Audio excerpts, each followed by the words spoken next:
بسم اللہ الرحمن الرحیم۔ شکارپور سندھ سے گرو ممبر آف دعوت حق محترم جناب ذاکر حسین بھائی صاحب نے پوچھا ہے کہ ایک شخص کا گھر میں بیوی بچوں ماں کے درمیان بیوی سے جھگڑا ہو گیا۔ جب وہ اپنے گھر سے نکلا تو اس نے 3 بار طلاق طلاق طلاق کہہ دیا۔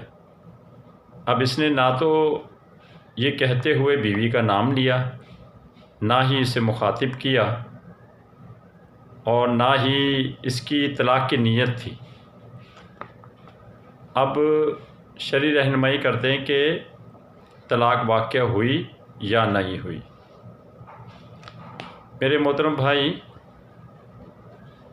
جب بندہ لفظ طلاق بولتا ہے تو اس میں نیت کا ہونا یا بیوی کی طرف نسبت کرنا یا بیوی سے مخاطب ہو کر بولنا نہ بھی پایا جاتا ہو، مگر پھر بھی طلاق واقع ہو جاتی، کیونکہ لفظ طلاق کا تعلق بیوی سے ہے، کسی اور رشتے سے نہیں ہے۔ گھر میں بیوی بچے موجود تھے، والدہ بھی موجود تھی، تو ظاہر ہے کہ یہ لفظ بچوں کے لیے نہیں ہے، والدہ کے لیے نہیں ہے، یا گھر میں موجود کسی بھی شخص کے لیے نہیں ہے۔ اس کا واضح طور پر تعلق بیوی سے ہے۔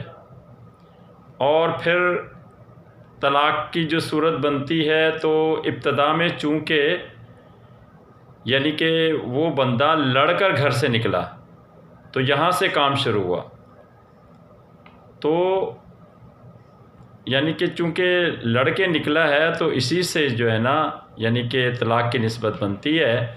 اللہ تبارک و تعالیٰ نے قرآن پاک سورہ بقرہ آیت نمبر 228 میں اس طرح فرمایا، فَإِن طَلَّقَهَا فَلَا تَحِلُّ لَهُ مِن بَعْدُ حَتَّى تَنكِحَ زَوْجًا غَيْرَهُ، پھر اگر تیسری طلاق اسے دے دی تو اب جب تک دوسرے خاوند کے پاس نہ رہے اس کے لیے حلال نہ ہوگی۔ اب بصورت مسئلہ جس بھی شخص نے گھر سے نکلتے ہوئے جھگڑے کے بعد 3 بار طلاق طلاق طلاق کے الفاظ کہے، اس کی بیوی کو 3 طلاقیں واقع ہو گئی ہیں اور وہ اس کے لیے ہمیشہ کے لیے حرام ہو گئی ہے۔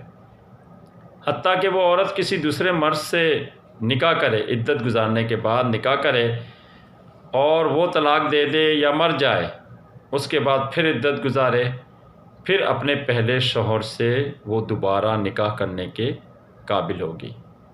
اس مسئلے کی تفصیل دیکھنی ہو تو در مختار رد المختار فتاوی عالمگیری البدائع الصنائع میں دیکھ سکتے ہیں۔ مسئلہ میں نے اپنے ناقص علم کے مطابق بتا دیا، باقی اس کی حقیقت کیا وہ میرا اللہ جانتا، باقی واللہ اعلم۔